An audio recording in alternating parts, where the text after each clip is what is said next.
This material is made available to you by or on behalf of the University of Melbourne under Section 113P of the Copyright Act 1968. It may be subject to copyright. For more information, visit the University Copyright website.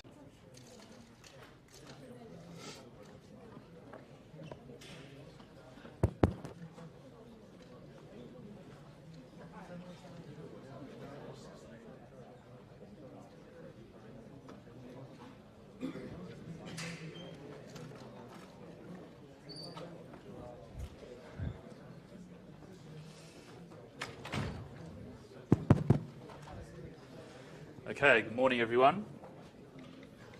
So the plan today is to start looking at Nyquist stability analysis. So this is yet another tool for assessing the stability of feedback control systems. But before we start looking at that, I just want to point out a few things from the discussion yesterday around workshop 3. So this is based on some questions that I got at the end of the lecture.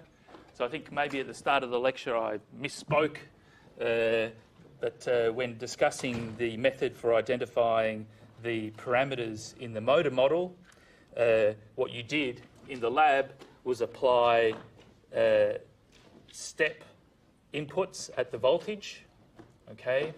And we would go from plus, minus, plus, and of course the response to that is a ramp-like signal because we have the integrator there. So it's like we're integrating, just a constant. And if you integrate a constant, you get a straight line. So V looks like that in the experiments we're doing, and the response was something that was pretty close to a ramp, but of course it curved around at the corners because of this pole here. Okay. I think there was a squared missing there. When expanding that, and at the end we noticed that by using feedback control we could achieve our objective of tracking a ramp reference with small error, and that error could be made arbitrarily small by just making the controller gain K very large, okay? But you may not want to make the controller gain too large, right? So if we look at the root locus plot for that feedback control system, we've got an open loop pole at the origin, and we've got one at -1 on Tm, okay, and we've just got a proportional gain controller. So the closed loop poles, were the zeros of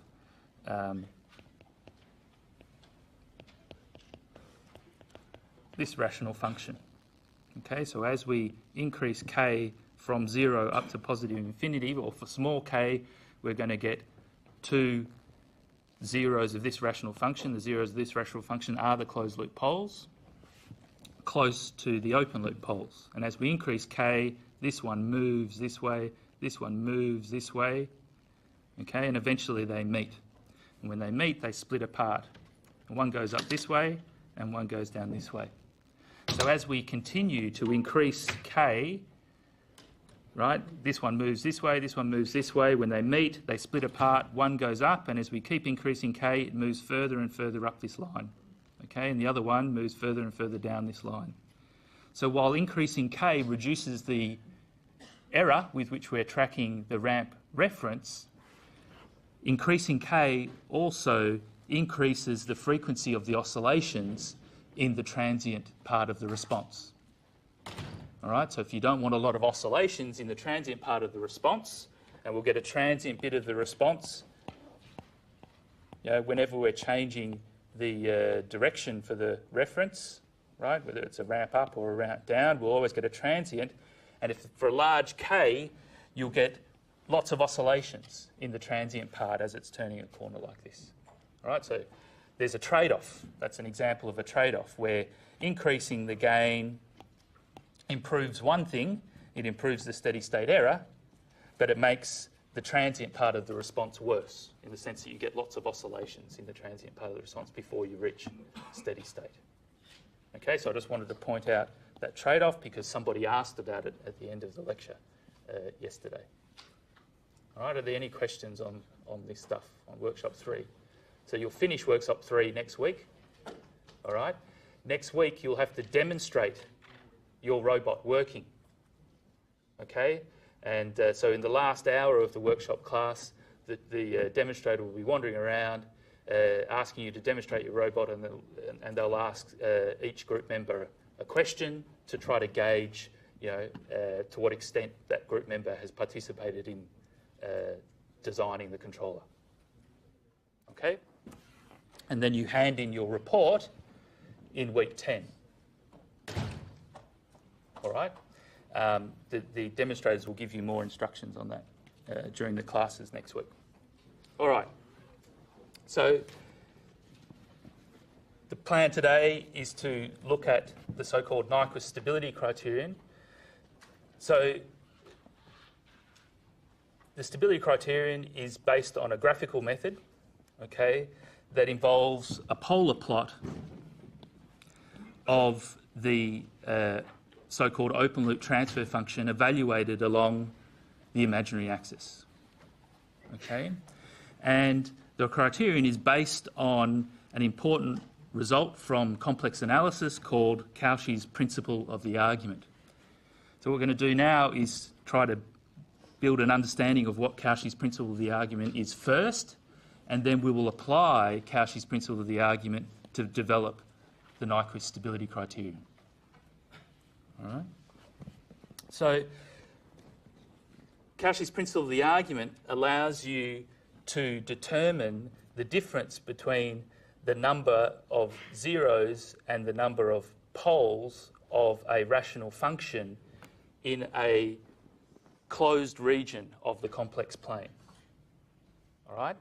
So how we'll apply that to assess the stability of a closed loop will come in a minute, all right? But let's see how Cauchy's principle of the argument works. Right, so let's take a closed region in the complex plane, the inside of this red circle. Okay, so it's a closed region. The boundary of that closed region is this contour. All right, I've just chosen it arbitrarily just to illustrate Cauchy's principle of the argument. And let's look at this rational function. Okay, it's not a proper rational function, but who cares? It doesn't matter at this point. All right, but it's a rational function equal to s plus 1. Now, that rational function has a 0 inside this contour. All right? It has a 0 at s equals minus 1. Okay, so it's inside this contour which has a radius of 1.5. Okay, so if we evaluate the rational function as we traverse this contour in a clockwise direction, each point on this contour gets mapped to a new point in the complex plane, all right, under this mapping. So the point minus 1.5 gets mapped to minus 0.5, right? The point 0 plus j 1.5 gets mapped to 1 plus j 1.5. We're just shifting all the points along here to the right by 1, right? That's what adding 1 does, okay? So this contour is produced by evaluating this function as we traverse this contour, right? So this point gets mapped to this point gets mapped to this point gets mapped to this point gets mapped to this point, and so forth. All right? Now, Cauchy's principle of the argument tells you that we're going to get a net change of phase of this of minus 2 pi radians, because there is a 0 of the rational function that produced this curve inside the original contour. All right? If you think about what we're doing when we evaluate this function at points along here, as we've seen before, you can think of that in terms of what this little vector is doing, right, as we move around the contour. All right? And you can see that what happens is that the phase starts off at pi, right? And then when we evaluate it here, it's an angle that's, less than pi, right? And as we keep going around, the angle keeps on decreasing.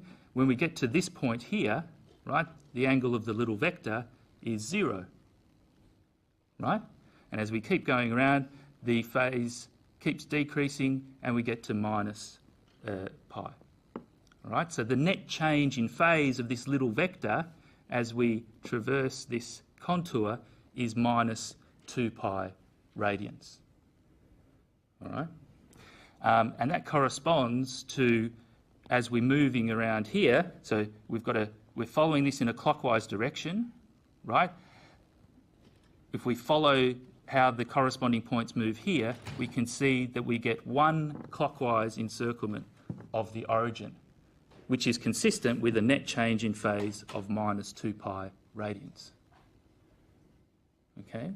By contrast, if we change the contour on this side, right, to be such that it does not have the 0 of this function inside it, right, as we evaluate this function at points along here, all right, we get these points, okay? And these points do not encircle the origin, all right? As we go around here, right, which is really just the little vectors that we're getting when we're going around there are just like these little vectors as we're going around here. There's no net change in phase, right? It starts off at 0, then it starts increasing, but then it starts decreasing, right? Keeps decreasing, but then it starts increasing again. And we started off at 0, when we end up at 0, the net change in phase is 0, right? What's the difference between evaluating this function around this contour and around this contour? Well, when we evaluate it around this contour, a 0 of this function lies on the interior, right? Whereas a 0 of this function does not lie on the interior of this. Okay? So what we're really trying to do here is just keep track of the net change in phase. All right? So a clockwise encirclement of a mapping 0, right, contributes a net change in phase of minus 2 pi when we evaluate the rational function along that contour. Okay? So let's say we have a function now that looks like this. That has 2 zeros at minus 1. All right? And if you evaluated this function at points around this contour, right, you get the red contour here, like this. All right? And you can see that the net change in phase as we evaluate this function around here is now minus 4 pi, right? Because we get a net change in phase of the little vector from each of the zeros of minus 2 pi, but there are 2 of them, right? And if we look at the phase of s plus 1 squared, that's just going to be twice, right? So the net change in phase of this will be just twice the net change in phase of s plus 1, all right? And sure enough, if we follow this contour around, right, we've just done one encirclement of the origin, right? And then we get another encirclement of the origin, giving us both in the clockwise direction, right, an encirclement of the origin of the result of mapping points along here under this rational function. In the clockwise direction, it corresponds to a net change in phase of minus 2 pi. So we've got minus 2 pi, and then another minus 2 pi, minus 4 pi. All right? Whereas if we map points along this contour under this rational function, we get this blue curve like this, all right? And you can see that it makes no encirclements of the origin, Right, and sure enough, the net change in phase of the little vectors from here to points on here as we evaluate this function moving along here in a clockwise direction is 0 for both of them. All right, so we would expect that this would not make a net encirclement of the origin in the clockwise direction. All right, so you can see that by mapping points along a contour to get a new contour and counting the number of encirclements the new contour makes of the origin allows us to determine how many zeros of the function lie inside a region. All right? When we have 2 zeros inside the region that we traverse in a clockwise direction, right, the new contour that we get under the mapping corresponding to the rational function will encircle the origin twice. Right? There's once, and there's another one. All right? This guy, when it keeps on going around like that. All right? Let's consider what happens when we have a pole. Okay, so now the rational function is this, 1 on s plus 1. Okay, so as we map points along this contour, as we traverse it in a clockwise direction, under this rational function, we get a new set of points, right? That new set of points is such that you end up with a curve. While we're moving this way on the original curve, in the new curve, we end up moving this way. Okay? Not surprising, because if we look at the phase of 1 on s plus 1, that's minus the phase of s plus 1. Okay? So when we have a pole of the rational function that we're evaluating along the contour, inside the contour, we get an anti-clockwise encirclement of the origin.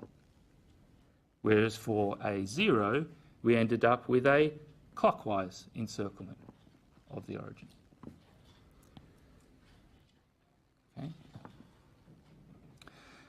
So as we're going around like this is going around like this, right? Whereas if we map points along a contour that does not contain the pole of the function, then we get, it's still going around in this time in a clockwise direction, but it doesn't encircle the origin, right? And it's because we have no poles inside here, right? So mapping points along a contour under a rational function and then counting the number of encirclements of the origin gives you an indication of how many poles and zeros are inside that original contour. Okay, so let's look at an example where we have a mixture, all right, of poles and zeros of a rational function. Let's consider what happens when we map points along a contour that contains the poles and zeros of the function. All right, again, as we're mapping around here, we get a new curve, right? We're following this around like this, all right? What happens as we're moving around like this moves around like this, okay? And how many encirclements of the origin do we get? We get 1 in the anti-clockwise direction, all right? And the reason we're getting 1 in the anti-clockwise direction is because we have inside this contour, which we've traversed in the clockwise direction, 2 poles and 1 0. All right? That 0 by itself would have given us a clockwise encirclement of the origin. Each of the poles would give you 2 anti-clockwise encirclements of the origin, but altogether we end up with just 1 anti-clockwise encirclement of the origin. Right? When you're looking at the phase of a rational function, right, it's just the sum of the phases.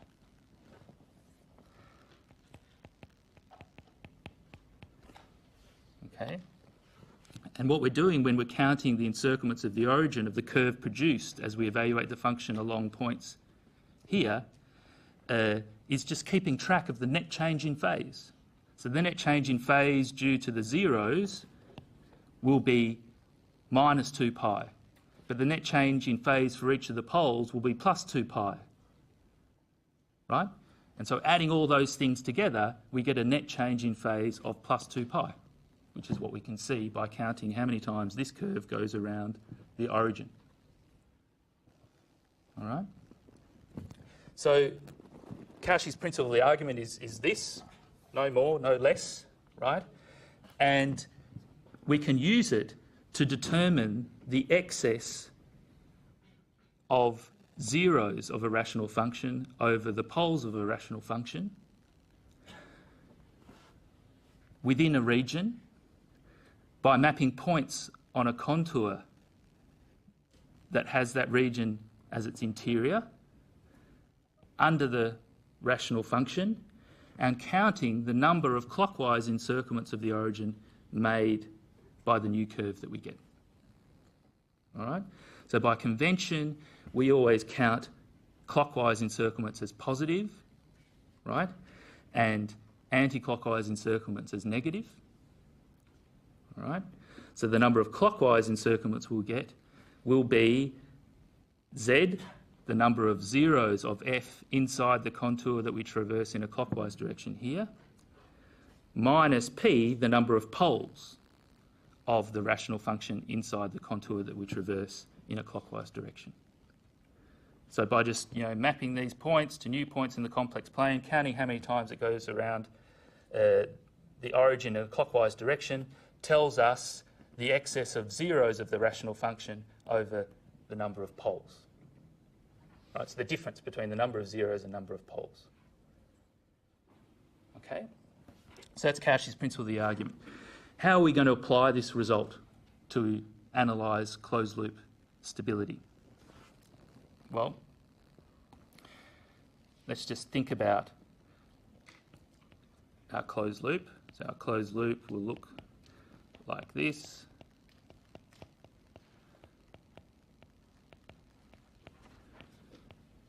Okay. And we've defined the open loop transfer function to be the product of the controller and plant transfer functions. All right. And we have this convention where we represent the controller as a ratio of two polynomials P and L, and G as the ratio of two polynomials B and A. All right.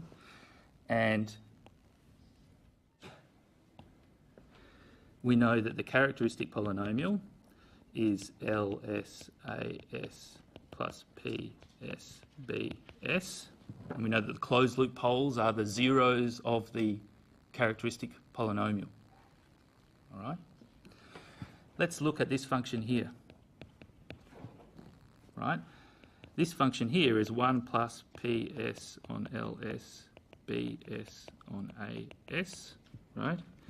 Which is LSAS plus PSBS divided by LSAS. So what you can see is that we have the characteristic polynomial on the top. So the zeros of the characteristic polynomial, which are the poles of the closed loop, are the zeros of this rational function, 1 plus lambda s. Okay?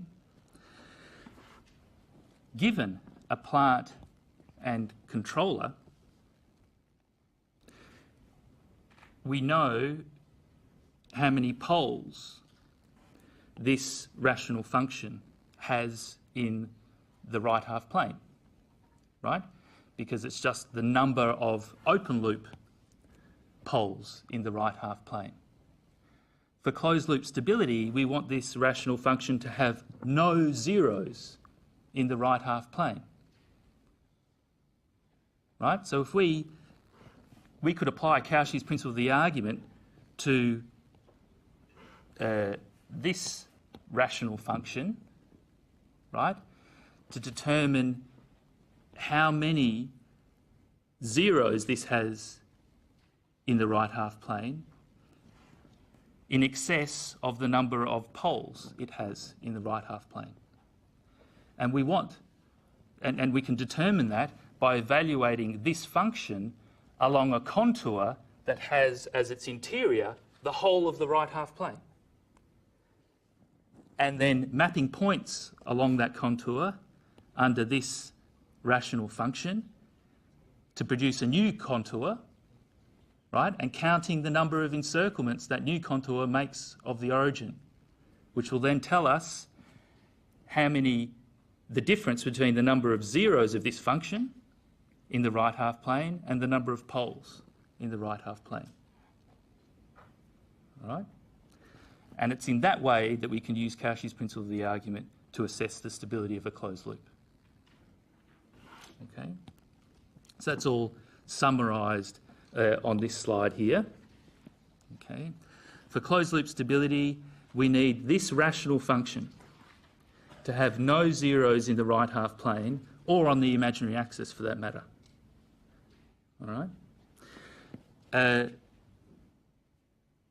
We're going to get no zeros on the imaginary axis if and only if, for all frequencies, this never evaluates to -1.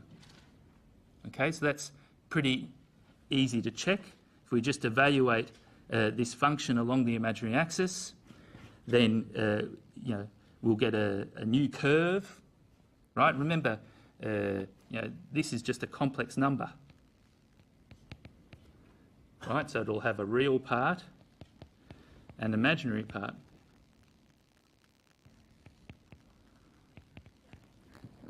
Right, so when we're mapping points along a contour that contains the whole of the right half plane as we take this radius to infinity, we're really just plotting the corresponding complex number as a new point in the complex plane to give us a new contour, right?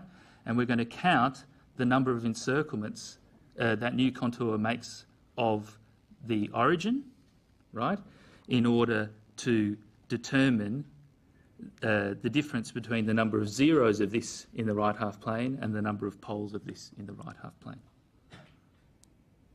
All right. Now, instead of mapping, so this is our contour that can be made to cover the whole of the right half plane by letting this radius go to infinity and letting these little, the radius of these little indentations go to 0. I'll explain what these are about in a minute. Okay. Instead of mapping points along here as we traverse it in a clockwise direction under 1 plus lambda and counting encirclements of the origin, what we can do is just evaluate points along here under lambda and count how many times the new contour makes encirclements of -1, right? Because the number of encirclements made by this of the origin is the number of encirclements made by this of -1, because this just shifts lambda by 1. All right?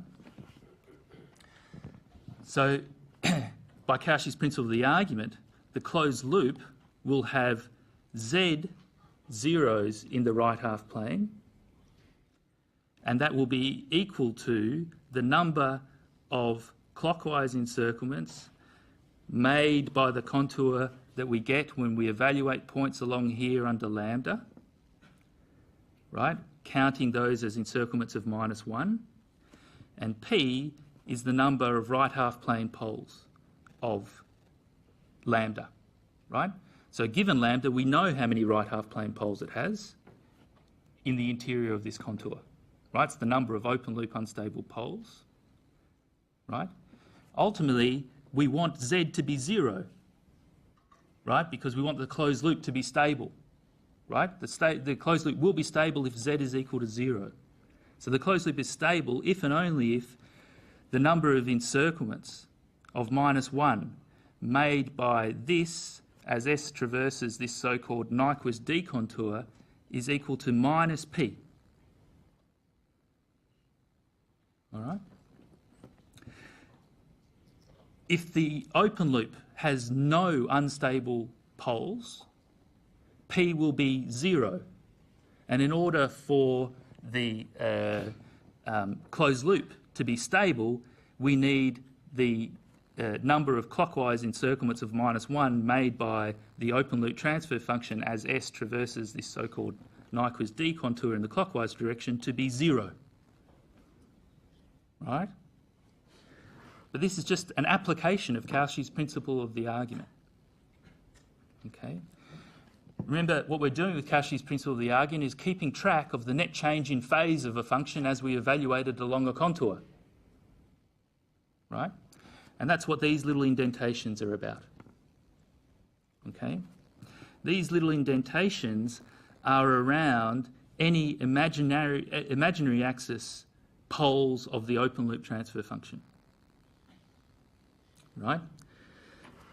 Yeah, we're mapping points along here under a rational function to get a new curve like these ones here. Right? If we evaluate a function that has a pole here, at that point, it's going to be a point at infinity. We can't draw it on the plot. Right? But all we're trying to do is keep track of phase. So instead of going through that point, which will push us out to infinity, we go around a little indentation so that we'll still be at a finite number, right? And as we go around here, we can still keep track of how the phase changes, right? So let's think about how the phase might change as we go around a pole of the open loop transfer function on the imaginary axis. Right?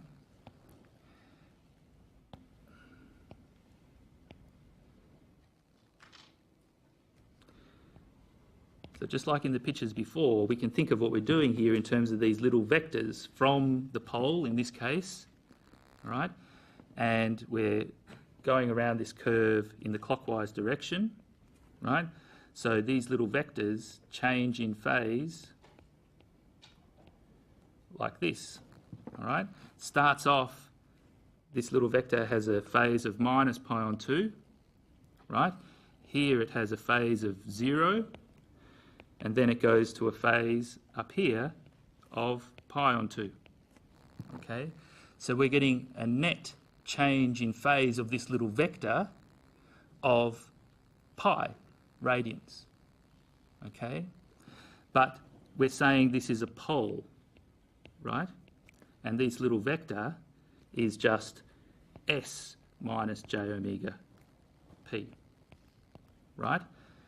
What we're really interested in is 1 on this, and in particular how the phase of 1 on this changes. But the phase of 1 on this, as we've seen before, is just minus the phase of this. Okay? So the net change in phase as we evaluate lambda going around here will be minus pi radians, right? So it's half a revolution in the clockwise direction. So as we mapped lambda here going at points S around here, right, we'll get a new curve in the complex plane, and that new curve will change in phase by pi minus pi radians, which is half a revolution. I've got to do half a revolution in the clockwise direction. All right? And that will be happening at points in the complex plane of large magnitude, right? Because the magnitude of lambda as we're going around here will be very large, right? Because we're close to a pole. If we evaluated it on the pole, we would be at infinity, right?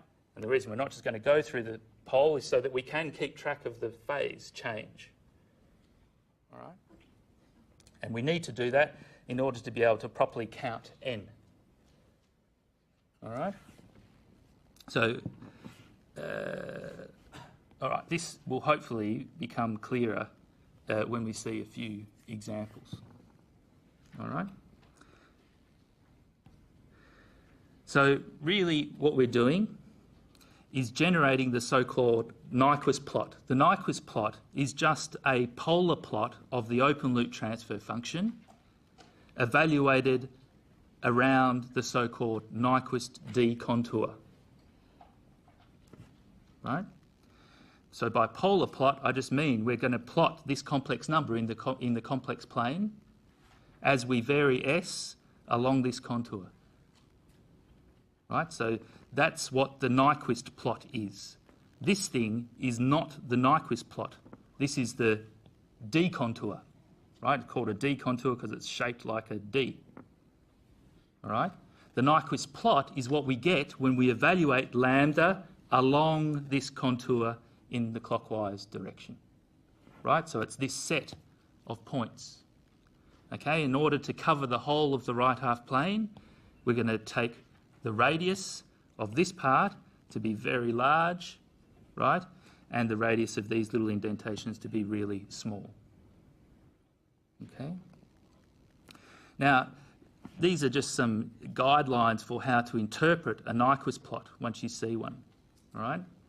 So, you know, we're starting here and going up and around, right? So we're starting at omega equals 0, right? So that would be a good point to try to identify on the so-called Nyquist plot, right? Often we will be dealing with proper open loop transfer functions, and in fact strictly proper open loop transfer functions. And in the case that we're dealing with a strictly proper open loop transfer function, in other words the relative degree of lambda is a positive number, right? Then as this goes to infinity and we're evaluating around here, the magnitude is 0, okay? So often you don't see what's happening as we go around here on the Nyquist plot because it's all collapsed into 0, right? Because as we take this radius to infinity, the magnitude of lambda, if it's strictly proper, will be 0, right?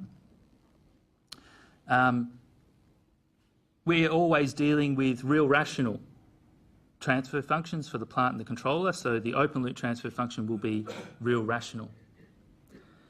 And in that case, what we get when we evaluate lambda as we're moving up this part of the imaginary axis, the negative part of the imaginary axis, we'll just get the mirror image of what was obtained when moving up the positive part of the imaginary axis.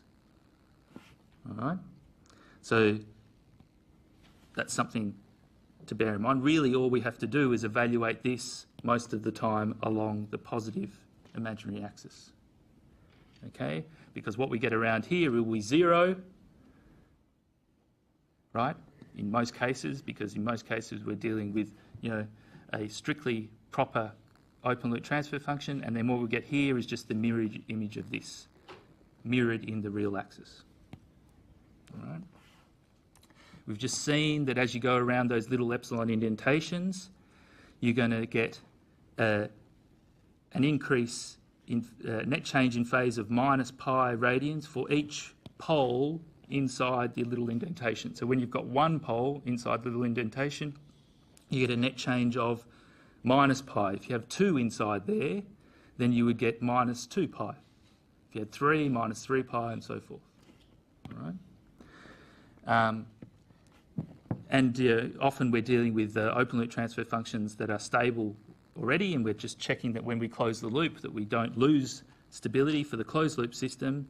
And in that case, we're just trying to make sure that this set of points, the so-called Nyquist plot, does not encircle the point -1, right?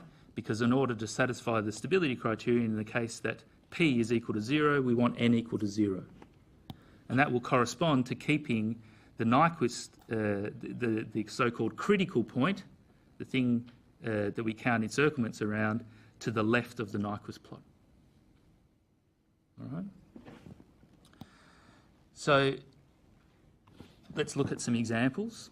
All right? And we're not going to stop today thinking about Nyquist analysis. We're going to continue for the whole of next week thinking about these sorts of things, so don't worry if it hasn't, sunk in yet. We'll revisit these things several times. Right? I just want to get the basic idea across today. So let's consider this as our open loop transfer function. It has 2 poles at s equals -1. Right? So that says that that tells us that the number of open loop poles in the right half plane, which we've denoted by p, is equal to 0. All right? Now, if we map points along our Nyquist D contour to new points in the complex plane under this rational function, right, then we will get this curve here. Okay? Think about what we're doing. We're starting here and we're moving up in this direction. And then we're going to move around here and then back up here until we get to our starting point. All right? So as we're moving up here, we're just really evaluating lambda at s equals j omega and increasing omega. All right? Lambda evaluated at s equals j omega is just a complex number. It has a real part and an imaginary part. As we increase omega, the real part and the imaginary parts are changing. Right? And that's what's being shown in this plot here. It's showing how the real part and imaginary part of lambda is changing as we evaluate lambda along this line. Okay? So what's happening at this point, omega equals 0? Well, you can see that omega equals 0, the imaginary part is 0, right? And the real part is 1, right? So we're at this point here. Okay? As we start increasing omega, all right, the imaginary part starts becoming negative, all right? And so we're moving in this direction, right? This direction is how the imaginary part becomes more negative, right? Which is what happens with this when we start increasing omega. So moving up here makes us move around here. All right?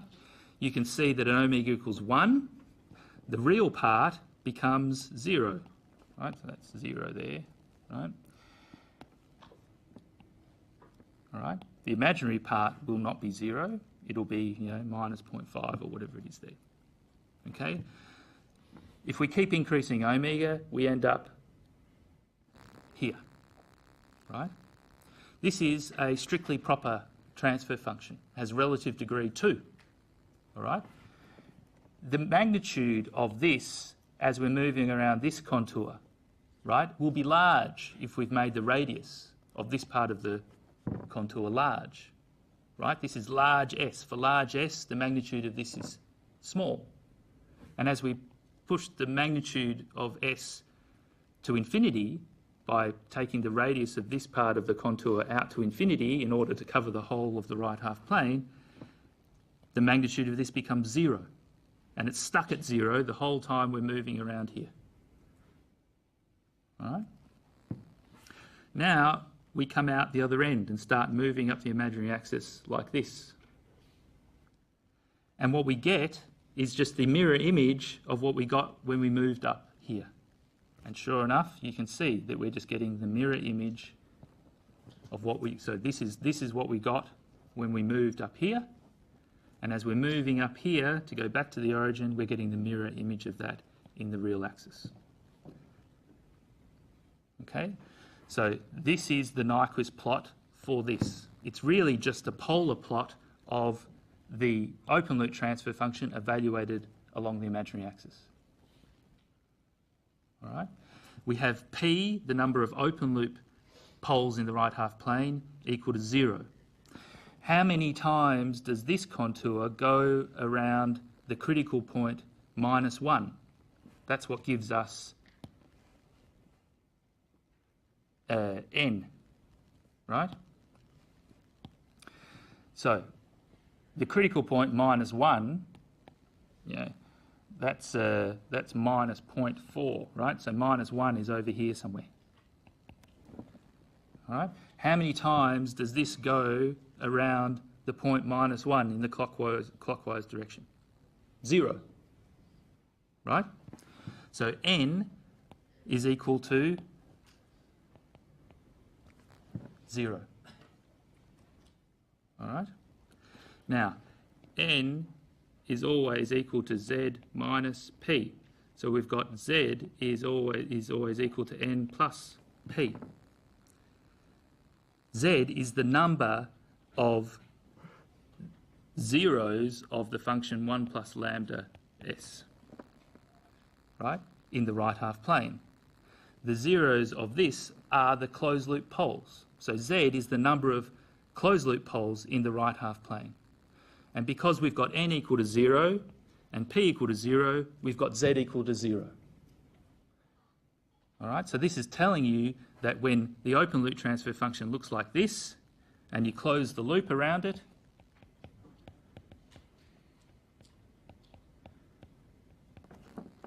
we will end up with a stable closed loop. Okay? Let's look at another example. So let's take now, well, let me just say one more thing about this. In terms of trying to figure out which direction you're moving in, right, it's useful to think about what the Bode plot, and in particular the phase part of the Bode plot, looks like for a function like this. All right, MATLAB puts the arrows on for you. In an exam question, I might take the arrows off and ask you to figure out what direction it goes in. The one way to do that is to use these sorts of, properties of the Nyquist plot, and to also think in terms of the Bode plot, right? Because we have rules for understanding how the phase of this changes, right, with frequency. And if you think about the phase part of the Bode plot for this, the phase part we've got two stable poles. Each of those stable poles will have phase that changes like this, right, where that's about 1 radian per second.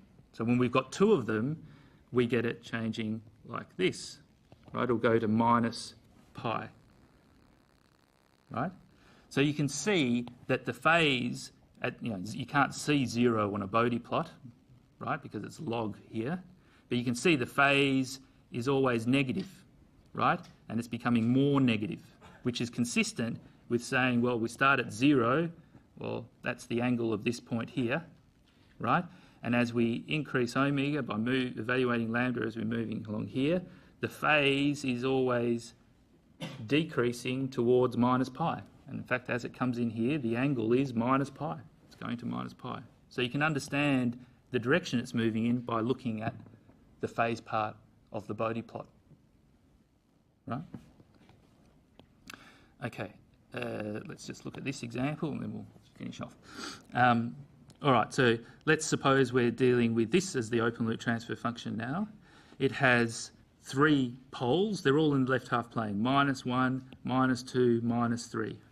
So P, which is the number of open loop poles in the right half plane, is again equal to 0. All right.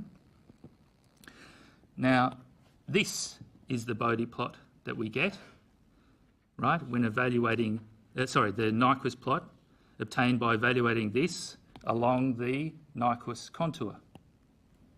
Okay. Again, at omega equals 0, you can see that we're going to get a number that's 20 on 1 on 6, right, which is that point there. If you look at that phase part of the Bode plot here, the phase starts at 0 and it'll head towards minus 3 pi on 2, right? Always negative and becoming more negative. And that's consistent with moving around like this. And you can see when we zoom in here, as it's coming around, it comes in at an angle of minus 3 pi on 2. Right? It's consistent with what the phase part of the Bode plot would look like for a transfer function like this. All right, so it's useful to think in those terms. All right, again, it's strictly proper, so when we go around the D part, the infinite radius part of the Nyquist contour, we get stuck at 0. Then we come out the other end, we get the mirror image. Okay. Now, how many clockwise encirclements of the critical point? -1 do we get? Well, we get none. Right? So n is equal to 0. And so we get z, which is n plus p, equal to 0. So if we grab this transfer function and close the loop around it, we'll get a stable closed loop. Let's think about this situation. We'll put a constant gain here when closing the loop. Okay? What's that going to do to the Nyquist plot if we assume, say, that k is a positive number?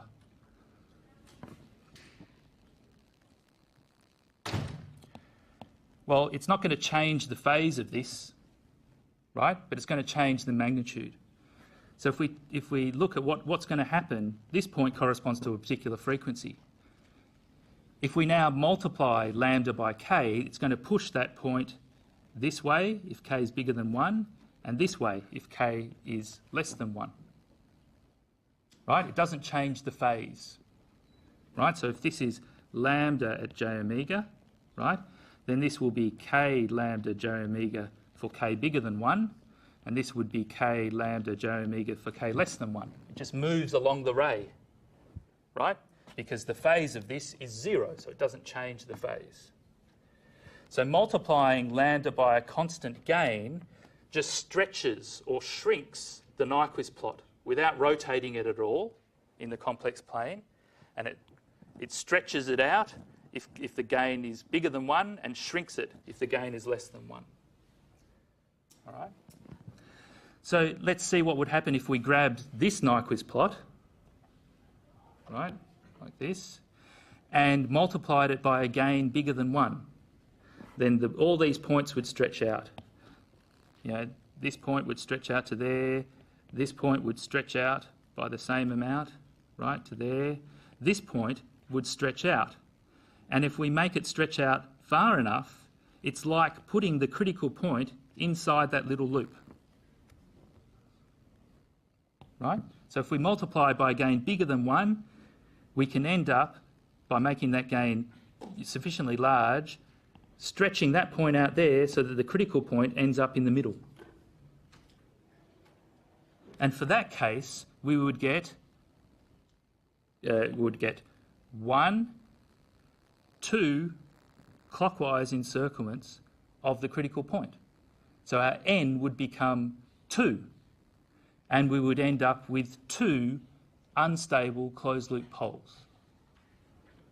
Right? In the case that we have this transfer function multiplied by a gain big enough to shift the critical point inside that little loop. And that's consistent with what we would get if you think about the root locus plot. We have a relative degree 3 system, right? So we know that'll be part of the root locus, that'll be part of the root locus. As we increase k, these points start moving together. This one just moves towards minus infinity. As these meet, they come apart, right? And they go to asymptotes. The asymptotes, because we have a relative degree thing, will be things that go off at an angle, like this, right? And for sufficiently large k, we end up with 2 closed-loop poles in the right half plane, right? Which is precisely what's predicted by the analysis in terms of the Nyquist plot. Okay, so this is just another tool, just like root locus is another tool that can be used to inform design decisions. There's a lot of information in these plots. All right, so next time we'll continue looking at more examples of these things.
how to get this? Just substitute the S. S equals J omega. Yeah. But I substitute S with J omega and I cannot get. Oh, right. Yeah. Okay. And so, okay, let me think. Just omega square plus 2J omega plus 1. Well, hang on. Let me just think. Right.